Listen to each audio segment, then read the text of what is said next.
Olá pessoal, eu sou o professor Lorival e mais uma vez estou aqui para apresentar essas dicas de português para todas as idades. Espero que vocês gostem e se gostarem, queria que vocês deixassem seus comentários e também as suas sugestões para futuros vídeos. Hoje vou falar das vozes verbais, especificamente me ater à voz ativa e à voz passiva.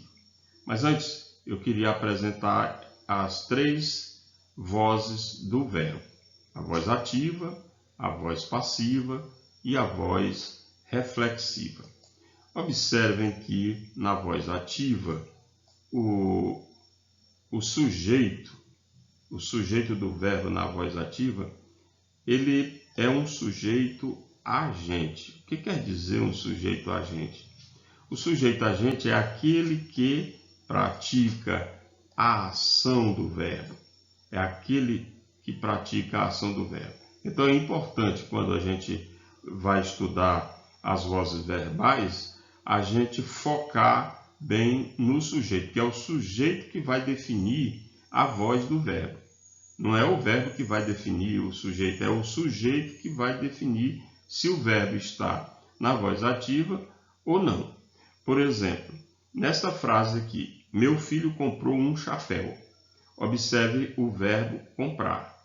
Ele está aqui nessa forma, ele é um verbo transitivo direto, e o sujeito, meu filho, é o agente, é o sujeito que pratica a ação de comprar o chapéu.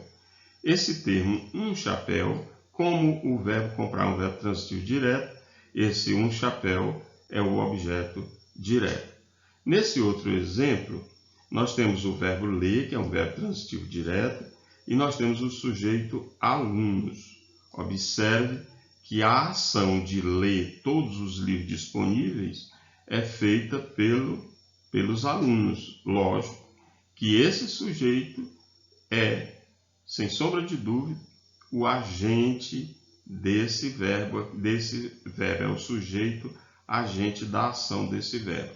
Portanto, a gente chama esse verbo de sujeito agente, porque é ele que está praticando a ação do verbo na voz ativa.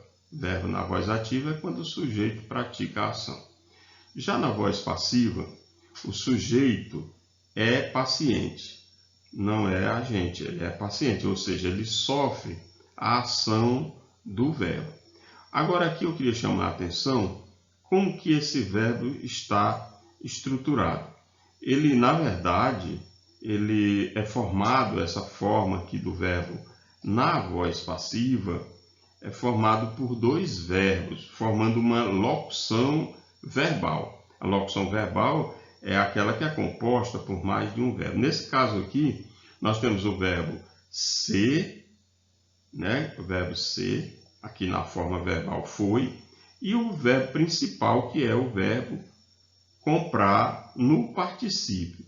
Sempre esse verbo que vem por último aqui na locução é o verbo principal, é o verbo que contém a ação, uma vez que o verbo auxiliar não é um verbo de ação. O verbo de ação é o verbo principal aqui, que é comprar na forma particípia. Então aqui eu tenho o sujeito um chapéu. Observe que quando eu digo assim que um chapéu foi comprado, é claro que a ação não está sendo exercida por um chapéu. Um chapéu está sofrendo essa ação.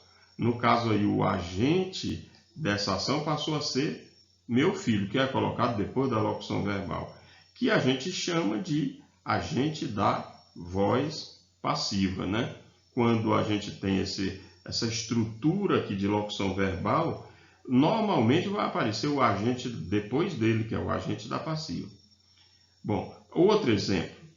Todos os livros disponíveis foram lidos. Observe que é a mesma estrutura, Eu tenho o verbo ser, aqui o verbo auxiliar ser, e tenho o verbo ler no particípio. Esse verbo ler é o verbo principal. e o sujeito, todos os livros disponíveis, está sofrendo a ação desse verbo, na verdade, dessa locução verbal na voz passiva. Observe que pelos alunos é o agente, que nós chamamos de agente da voz passiva. Já na voz reflexiva, o que acontece na voz reflexiva? O sujeito é ao mesmo tempo o agente e paciente, ou seja, o sujeito vai praticar e ao mesmo tempo sofrer a ação verbal. É muito fácil da gente observar a voz reflexiva. Observe aqui o verbo cortar-se, que é um verbo pronominal, né? Como a gente está observando aqui, esse verbo conjugado com o pronome se. Normalmente a voz reflexiva ela vai vir com um verbo pronominal, é aquele verbo que sempre vai ser conjugado com o pronome, aí a gente chama de verbo pronominal. Então, todo verbo pronominal ele está na voz reflexiva.